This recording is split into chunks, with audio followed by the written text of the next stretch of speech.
আজকের আলোচনায় আমরা হজরত মির্জা মুসরুর আহমদের কিছু সাম্প্রতিক দিক নির্দেশনা নিয়ে একটু গভীরভাবে বোঝার চেষ্টা করব। আমাদের হাতে দুটো বলা যায় একেবারে ভিন্ন প্রেক্ষাপটের সূত্র রয়েছে। হ্যাঁ, একটা হলো মার্কিন যুক্তরাষ্ট্রের তরুণদের সাথে তার একটা প্রশ্নোত্তর পর্ব। আর অন্যটা হলো তানজানিয়ার হাই কমিশনারের সাথে একটি গুরুত্বপূর্ণ বৈঠক। আর আপাতদৃষ্টিতে এই দুটো ঘটনা কিন্তু একদমই আলাদা মনে হতে পারে। ঠিক। কিন্তু আমাদের আজকের লক্ষ্য হলো এদের মধ্যেকার সংযোগটা খুঁজে বের করা। মানে আমরা দেখব কিভাবে একজন কিশোরের ব্যক্তিগত জীবন থেকে শুরু করে একটা পুরো মহাদেশের ভূরাজনৈতিক ভবিষ্যৎ পর্যন্ত একদম কিভাবে এই একই মূলনীতিগুলো কাজ করছে সেটাই আমরা বোঝার চেষ্টা করব। দারুণ একটা লক্ষ্য। তাহলে চলুন ব্যক্তিগত পর্যায় থেকে শুরু করা যাক। আমেরিকার দক্ষিণ পশ্চিম অঞ্চলের খুদ্দাম মানে তরুণদের সাথে যে বৈঠকটি হয়েছিল, হ্যাঁ, সেখানে ওরা ধর্ম এবং নিজেদের জীবন নিয়ে সরাসরি প্রশ্ন করার সুযোগ পেয়েছিল। আমার কাছে একটা অত্যন্ত প্রাসঙ্গিক প্রশ্ন দিয়ে শুরু করাটা ঠিক মনে হচ্ছে। প্রশ্নটা ছিল, কিশোর বয়সে কিভাবে খারাপ কাজ বা শয়তানের প্রলোভন থেকে নিজেকে দূরে রাখা যায়। এটা তো একটা চিরন্তন প্রশ্ন, তাই না? সব বয়সের জন্যই প্রাসঙ্গিক। ঠিক। আর এর উত্তরে যে পরামর্শটা দেওয়া হয় সেটা কোনো একটা নির্দিষ্ট নির্দেশে সীমাবদ্ধ ছিল না, বরং একটা সার্বিক জীবনযাপনের পদ্ধতির কথা বলা হয়েছিল। মানে একটা কমপ্লিট লাইফস্টাইল অ্যাপ্রোচ। হ্যাঁ, অনেকটা সেরকম। প্রথমত তিনি ভালো আর মন্দের মধ্যে পার্থক্য করার উপর জোর দেন। আর এই জ্ঞান অর্জনের জন্য পবিত্র কোরআন এবং অন্যান্য ধর্মীয় সাহিত্য পাঠের গুরুত্ব তুলে ধরেন। এটা হলো জ্ঞানের ভিত্তি। অর্থাৎ শত্রু কে বা কি সেটা না জানলে তো তার সাথে লড়াই করা সম্ভব না। ঠিক তাই। এরপর আসে আধ্যাত্মিক সুরক্ষার বিষয়টি, মানে দৈনিক 5 ওয়াক্ত নামাজ আদায় করার কথা বলা হয়। এর কারণটাও তো ব্যাখ্যা করা হয়েছিল। হ্যাঁ, তিনি কোরআনের একটা প্রতিশ্রুতির কথা মনে করিয়ে দেন, যেখানে আল্লাহ বলেছেন যে নামাজ মানুষকে অশ্লীল আর মন্দ কাজ থেকে বিরত রাখে। এর সাথে তিনি সূরা ফাতিহার একটা নির্দিষ্ট দোয়ার কথা উল্লেখ করেন, ইহদিনাস সিরাতাল মুস্তাকিম, আমাদের সরল পথে পরিচালিত করো। একদম। যখন একজন ব্যক্তি দিনে বারবার এই প্রার্থনাটা করে, তখন সে অবচেতনভাবেই কিন্তু সঠিক পথের দিকে মনোযোগী থাকে। তার মানে এটা শুধু একটা ধর্মীয় আচার নয়, এটা এক ধরনের মানসিক আর আধ্যাত্মিক প্রশিক্ষণ, যা নিজের জন্য একটা রক্ষা কবচ তৈরি করে। ঠিক বলেছেন। আর এই জ্ঞান আর আধ্যাত্মিকতার পর আসে বাস্তব পদক্ষেপ। তিনি দুটো সুস্পষ্ট পরামর্শ দেন: খারাপ সঙ্গ ত্যাগ করা আর ডিভাইসের ব্যবহার কমানো, যেমন আইপ্যাড বা টেলিভিশন। হ্যাঁ, মানে অপ্রয়োজনীয়ভাবে সময় নষ্ট না করা। সব মিলিয়ে দেখলে এটা একটা ত্রিমাত্রিক কৌশল: জ্ঞানের মাধ্যমে সচেতনতা, প্রার্থনার মাধ্যমে আধ্যাত্মিক শক্তি, আর আচরণের মাধ্যমে সুরক্ষা। স্বাভাবিক এক্সটেনশন আমরা দেখতে পাই পেরেন্টিং বা সন্তান পালনের বিষয়ে করা একটা প্রশ্নে। হ্যাঁ, একজন অভিভাবক জানতে চেয়েছিলেন সন্তানদের বড় করার ক্ষেত্রে কোন বয়সটা সবচেয়ে কঠিন আর সেই পরিস্থিতি কিভাবে সামলানো যায়। আর উত্তরটা ছিল বেশ ইন্টারেস্টিং। অবশ্যই। এখানেও মূলনীতিটা ছিল সম্পর্কভিত্তিক, শাসনভিত্তিক নয়। তার নির্দেশনার মূল সুর ছিল সন্তানদের সাথে, বিশেষ করে 15 বছর বয়সের পর, একটা বন্ধুত্বপূর্ণ সম্পর্ক আর আস্থার পরিবেশ তৈরি করা। বন্ধুর মতো মেশা। একদম। তিনি এটাই বোঝাতে চেয়েছেন যে যদি সন্তানদের মনে এই বিশ্বাস থাকে যে তাদের বাবা মা তাদের বন্ধু এবং যে কোনো সমস্যা নির্দ্বিধায় আলোচনা করা যায়, তাহলে অভিভাবকরা তাদের পথপ্রদর্শক হতে পারেন, পুলিশ অফিসার নয়। এই আস্থাটা তৈরি হলে যে কোনো বয়সেই তাদের গাইড করা সহজ হয়ে যায়। ঠিক। আচ্ছা, এই আলোচনার মধ্যে শোকের মতো একটা গভীর ব্যক্তিগত অনুভূতি নিয়েও কথা হয়েছিল। একজন তরুণ জানতে চেয়েছিলেন পিতার মৃত্যুর পর তার আত্মার শান্তির জন্য কি করণীয়। এই উত্তরটা আমার কাছে বিশেষভাবে শক্তিশালী মনে হয়েছে। কেন? কারণ এটা শোককে একটা নিষ্ক্রিয় দুঃখবোধ থেকে বের করে এনে একটা সক্রিয় এবং অর্থপূর্ণ কাজে রূপান্তরিত করে। পরামর্শ ছিল 3টা। প্রথমত, পিতার যে সৎ গুণাবলী ছিল সেগুলো নিজের জীবনে ধারণ করা। দ্বিতীয়ত, সন্তানদের নিয়ে তার যে ভালো আকাঙ্ক্ষাগুলো ছিল তা পূরণ করার চেষ্টা করা। আর সবশেষে তার জন্য দোয়া করা। হ্যাঁ, এখানে সবচেয়ে আকর্ষণীয় দিকটা হলো এটা নিছক শোক পালনের চেয়েও কর্মের মাধ্যমে প্রিয়জনের উত্তরাধিকারকে বাঁচিয়ে রাখার উপর বেশি জোর দেয়। ঠিক ধরেছেন। এর পিছনে দর্শনটা হলো ভালোবাসা কেবল একটা অনুভূতি নয়, ভালোবাসা একটা কর্ম। এই পরামর্শের মাধ্যমে শোককে ব্যক্তিগত দুঃখের গণ্ডি থেকে বের করে একটা সামাজিক দায়িত্বে পরিণত করা হয়। আপনি আপনার বাবার সেরা অংশটুকু নিজের জীবনে ধারণ করে তাকে একরকম অমর করে রাখছেন। একদম। এটা শুধু আধ্যাত্মিক ব্যাপার নয়, এটা একটা শক্তিশালী মনস্তাত্ত্বিক কৌশলও, যা শোকার্ত মানুষকে একটা পারপোজ খুঁজে পেতে সাহায্য করে। এই ব্যক্তিগত জীবন গঠনের আলোচনা থেকে এবার একটু জ্ঞান, প্রজ্ঞা আর বিশ্বাসের মতো একটা বুদ্ধিবৃত্তিক দিকে যাওয়া যাক। হ্যাঁ, ওই প্রশ্নটা। একটা খুবই আকর্ষণীয় প্রশ্ন করা হয়েছিল, নবী বা খলিফাদের প্রজ্ঞার সাথে অ্যালবার্ট আইনস্টাইনের মতো বিজ্ঞানীদের আইকিউ এর কি কোনো তুলনা চলে? এটা একটা দারুণ প্রশ্ন, কারণ অনেকেই ধর্ম আর বিজ্ঞানকে বিপরীত মেরুতে রাখেন। আর এই প্রশ্নের উত্তরটি সেই ভুল ধারণাটাকেই ভেঙে দেয়। হ্যাঁ, উত্তরের সারমর্ম ছিল এদের কার্যক্ষেত্র এবং জ্ঞানের উৎস ভিন্ন। নবীরা প্রতিটি বিষয়ে আল্লাহর দ্বারা সরাসরি পরিচালিত হন, তাদের জ্ঞান হয় ঐশী। কিন্তু খলিফাদের ক্ষেত্রে ব্যাপারটা ভিন্ন। হ্যাঁ, তারা প্রতিটি বিষয় সরাসরি ঐশী নির্দেশনা পান না এবং তাদের ব্যক্তিগত সিদ্ধান্তে ভুল হতে পারে। এখানেই তো জামাতকে রক্ষা করার ধারণাটি আসে, তাই না? এটা অনেকের কাছে একটু অস্পষ্ট লাগতে পারে। ঠিক, বিষয়টা পরিষ্কার করা দরকার। এখানে যে ধারণাটা তুলে ধরা হয় তা হল খলিফার ব্যক্তিগত সিদ্ধান্তে ভুল হলেও যখন তিনি সমগ্র জামাত বা গোষ্ঠীর জন্য কোনো নীতিগত সিদ্ধান্ত নেন, তখন আল্লাহ সেই সিদ্ধান্তকে এমনভাবে সুরক্ষিত করেন যাতে গোষ্ঠীর সামগ্রিক কল্যাণ ব্যাহত না হয়। অর্থাৎ ব্যক্তির ভুলের ক্ষতিকর প্রভাব থেকে সমষ্টিকে রক্ষা করা হয়। একদম। আর বিজ্ঞানীদের প্রসঙ্গে তিনি বলেন যে তাদের মস্তিষ্ক, তাদের কঠোর পরিশ্রম করার ক্ষমতা, এই সব কিছুই আল্লাহর দান। তার মানে ব্যক্তির ভুল আর বৈজ্ঞানিক যুক্তি পরস্পর বিরোধী নয়, বরং পরিপূরক হতে পারে। অবশ্যই। আর এর সবচেয়ে শক্তিশালী উদাহরণ হিসেবে ডক্টর আব্দুস সালামের কথা উল্লেখ করা হয়। নোবেল বিজয়ী পদার্থবিজ্ঞানী। হ্যাঁ, তিনি নিজে বলেছিলেন যে তিনি তার গবেষণার জন্য পবিত্র কুরআনের শত শত আয়াত থেকে নির্দেশনা ও অনুপ্রেরণা পেয়েছেন। এটা প্রমাণ করে যে সর্বোচ্চ পর্যায়ের বৈজ্ঞানিক অনুসন্ধিৎসা আর গভীর ঈমান একসাথে চলতে পারে। ব্যক্তিগত জীবনের প্রায় সব দিকই তো উঠে এলো, কিন্তু শেষ পর্যন্ত যে প্রশ্নটা সবার মনে আসে, মৃত্যুর পর কি হবে, এ নিয়েও প্রশ্ন করা হয়েছিল। হ্যাঁ, প্রশ্নটা ছিল মৃত্যুর পর কি বিচারের দিনের জন্য অপেক্ষা করতে হয়, নাকি কিছু তাৎক্ষণিকভাবেই ঘটে?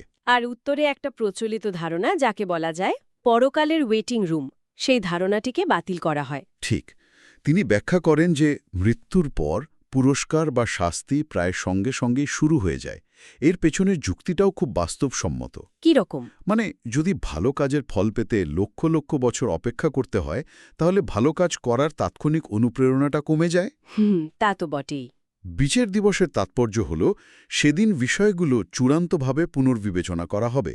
যারা জান্নাতে আছে তাদের পুরস্কার আরও বাড়ানো হতে পারে, আর যারা শাস্তি ভোগ করছে তাদের শাস্তি ক্ষমা করা হতে পারে। এই বিষয়ে আরও বিশদভাবে জানতে তিনি ইসলামের শিক্ষার দর্শন বইটি পড়ার পরামর্শ দেন। হ্যাঁ, আমরা দেখলাম ব্যক্তিগত জীবনের প্রতিটি ধাপে, কৈশোর থেকে কর্মজীবন, প্যারেন্টিং থেকে পরকাল, একটা পূর্ণাঙ্গ দিক নির্দেশনা রয়েছে। আচ্ছা, কর্মজীবন নিয়েও তো তরুণদের জন্য স্পষ্ট বার্তা ছিল। হ্যাঁ, একজন জানতে চেয়েছিলেন ধর্মীয় প্রচারক হওয়া ছাড়া আর কোন কোন পেশা বেছে নেওয়া যায়। আর উত্তরটা ছিল খুবই অনুপ্রেরণাদায়ক এবং উন্মুক্ত। একদম। বলা হয়েছিল যে কোনো পেশা, ডাক্তার, শিক্ষক, ইঞ্জিনিয়ার, আইনজীবী বেছে নেওয়া যেতে পারে, কোনো সীমাবদ্ধতা নেই। তবে একটা মূল শর্ত ছিল। হ্যাঁ, মূল শর্তটা হল জাগতিক বিষয়ে ব্যস্ত হয়ে পড়লেও জামাত বা বৃহত্তর সমাজের সেবা করার দৃঢ় সংকল্প থাকতে হবে। অর্থাৎ পেশা যাই হোক না কেন, উদ্দেশ্য যদি মহৎ হয় তাহলে যে কোনো কাজই সার্থক হতে পারে।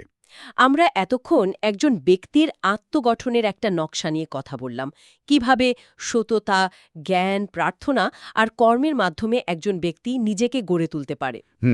এবার চলুন দেখি এই একই মূলনীতিগুলো যখন একটা দেশের ক্ষেত্রে প্রয়োগ করা হয়, তখন তার ফলাফল কি হতে পারে। আর এটাই আমরা দেখতে পাই তানজানিয়ার হাই কমিশনার মরাম্বা কায়ুকির সাথে হওয়া বৈঠকে।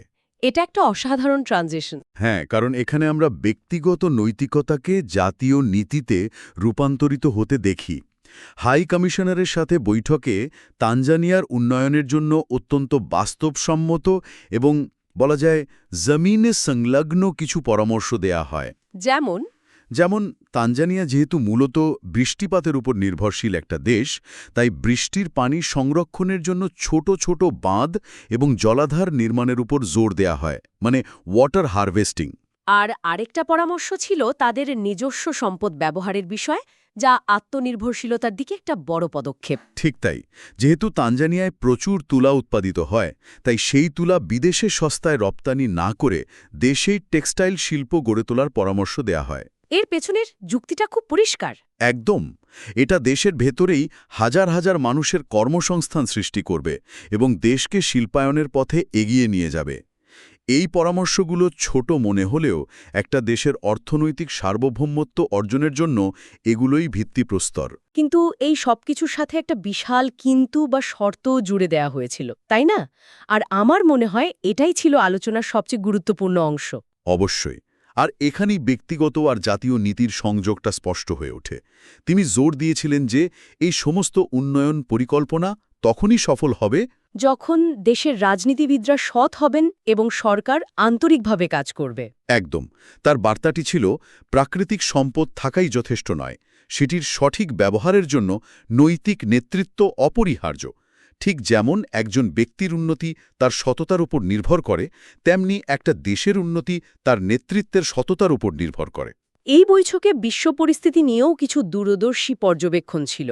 বিশেষ করে একটা সম্ভাব্য বিশ্বযুদ্ধ সম্পর্কে যে কথা বলা হয়েছে তা বেশ আলোড়ন সৃষ্টিকারী। আমরা এখানে কোনো পক্ষ না নিয়ে শুধুমাত্র সোর্সে যা বলা হয়েছে শ্রোতাদের জন্য তা তুলে ধরছি। তার পর্যবেক্ষণ ছিল বিশ্বযুদ্ধ কেবল দ্বার প্রান্তে নয়, এটি ইতিমধ্যে বিভিন্ন রূপে শুরু হয়ে গেছে। এর একটা সম্ভাবনার কথাও জুড়ে দিয়েছিলেন, যা খুবই তাৎপর্যপূর্ণ। হ্যাঁ, তিনি বলেন যে এই সম্ভাব্য বিশ্বযুদ্ধে যদি পশ্চিমা শক্তিগুলোর কোনো সরাসরি স্বার্থ আফ্রিকায় না থাকে, তবে আফ্রিকা এই ভয়াবহ সংঘাত থেকে অনেকাংশে রক্ষা পেতে পারে। আর যুদ্ধবিধ্বস্ত বিশ্বের পুনর্গঠনের সময় আফ্রিকার সামনে বিশ্বের নেতৃত্ব দেওয়ার একটা ঐতিহাসিক সুযোগ তৈরি হতে পারে। কিন্তু সেই নেতৃত্বের জন্যও তো কিছু শর্তের কথা বলা হয়েছিল, আর এখানেই আমার কাছে পুরো আলোচনার মূল সূত্রটি ধরা পড়ে। হ্যাঁ, এবং সেই শর্তগুলো শুনলেই আপনি ব্যক্তিগত পর্যায়ের আলোচনার প্রতিধ্বনি শুনতে পাবেন। কি ছিল সেই শর্তগুলো? আফ্রিকার এই নেতৃত্বের জন্য ৩টি শর্তের কথা উল্লেখ করা হয়েছিল। ১. সততা, ২. কঠোর পরিশ্রম এবং ৩.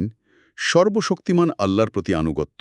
সেই একই বিষয়গুলো, সততা, পরিশ্রম, বিশ্বাস। বার্তা রাজনৈতিক বা অর্থনৈতিক ক্ষমতার চেয়েও নৈতিক ভিত্তিই যে একটা জাতির প্রকৃত উত্থানের চাবিকাঠি, তা আবারও স্পষ্ট করে দেয়া হয়।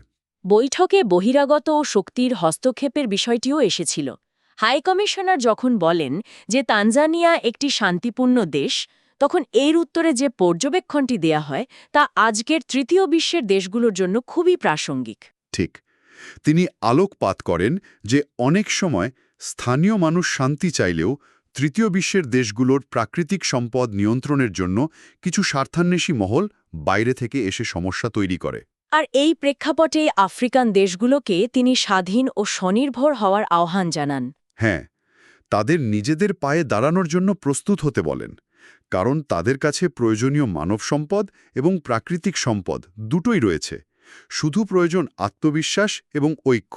তাহলে পুরো আলোচনাটি যদি আমরা এক সুতোয় বাঁধি, তাহলে আমরা দেখতে পাচ্ছি হজরত মির্জা মসরুর আহমেদের দিক নির্দেশনা একটা ফ্র্যাক্টাল প্যাটার্নের মতো। বাহ, দারুণ একটা শব্দ ব্যবহার করলেন। মানে কাছে থেকে দেখলে যা একজন ব্যক্তির জন্য প্রযোজ্য, দূর থেকে দেখলে তা একটা গোটা জাতির বা মহাদেশের জন্য একইভাবে প্রযোজ্য। অসাধারণ একটা পর্যবেক্ষণ।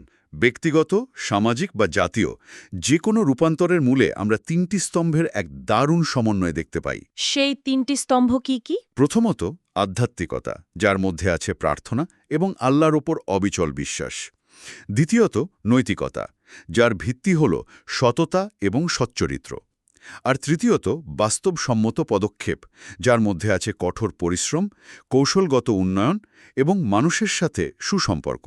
এই ৩টি যখন একসাথে কাজ করে, তখনই প্রকৃত এবং টেকসই রূপান্তর সম্ভব হয়। আজকের এই গভীর আলোচনা থেকে একটি চূড়ান্ত ভাবনা শ্রোতাদের জন্য রেখে যেতে চাই। আমরা দেখলাম ব্যক্তিগত দায়িত্ব এবং একটা জাতির সম্মিলিত ভাগ্যের মধ্যে একটা গভীর এবং প্রত্যক্ষ সংযোগ রয়েছে। একজন কিশোরকে যেমন খারাপ সঙ্গ ত্যাগ করার পরামর্শ দেওয়া হচ্ছে, তেমনি একটি জাতিকে বিদেশি শক্তির অবাঞ্ছিত হস্তক্ষেপ এড়িয়ে চলার পরামর্শ দেওয়া হচ্ছে। এই দুটো বিষয়কে কি একই মুদ্রার এপিঠ ওপিঠ হিসেবে দেখা যায়? খুব ইন্টারেস্টিং প্রশ্ন।